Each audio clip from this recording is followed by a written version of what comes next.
இந்தியாவையே உழுக்கக்கூடிய ஒரு biggest ஸ்கேம்க்கு ready ஆயிட்டு இருக்கு ஒன்றிய பாஜக அரசு. தமிழ்நாடு மாதிரியான தென்னிந்திய மாநிலங்களுடைய உரிமையை பறிக்கிறது மட்டும் இல்லாம இன்னொரு முறை எங்களுக்கு எதிர்த்து நீங்க பேசக்கூடாது, அப்படியே நீங்க பேசினாலும் அதுக்கு குரலுக்கு பவர் கிடையாது அப்படின்ற அளவுக்கு மக்களவை தொகுதி மறுவரையறையை கையில எடுத்திருக்காங்க. சிம்பிளா சொல்லணும்னா ஒவ்வொரு ஸ்டேட்டுக்கு எவ்வளவு எம்பி சீட் அப்படின்றத முடிவு பண்ண போறாங்க. எதை பேஸ் பண்ணி அப்படின்னா மக்கள் தொகையை பேஸ் பண்ணி.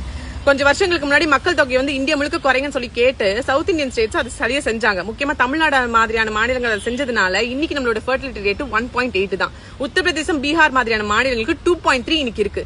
ஆனா நீங்க சொன்னதை கேட்டு நாங்க நடந்துட்டதுனால இன்னைக்கு மக்கள் தொகை பேஸ் பண்ணி எம்பி சீட்னு சொல்றீங்க.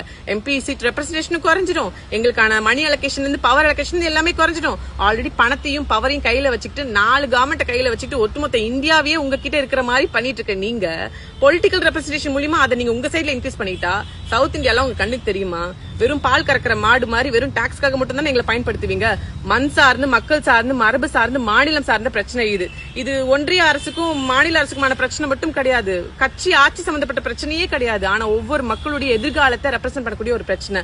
ஆல்ரெடி ஸ்டேட் கவர்மெண்டோட ரெப்ரசன்டேஷன் கம்மியா தான் இருக்கு. முக்கியமா வந்து பாத்தீங்கன்னா சவுத் இந்தியன் ஸ்டேட்ஸோட ரெப்ரசன்டேஷன் இது, உத்தரப்பிரதேசம், பீகாரோட ரெப்ரசன்டேஷன் இது. காரணம் இவங்களோட மக்கள் தொகை அதிகமாமா. இப்படி ஒரு நிலைமை வந்துச்சுன்னா என்ன ஆகும்? மக்களாகிய நீங்களும் நான் அதுக்கு ஒன்னும் பண்ண முடியாது. ஆனா நம்ம சிஎம், தமிழ்நாட்டு சிஎம் ஆல்ரெடி குரல் கொடுத்துட்டாரு. இது இனிமே பத்திக்கும் காட்டு தீ மாதிரி. ஆனா இப்படி ஒண்ணு நடக்குது அப்படின்றத மக்களாகிய நாம தெளிவுபடுத்திக்கணுன்றதுக்காக மட்டும்தான் இந்த காணொலி.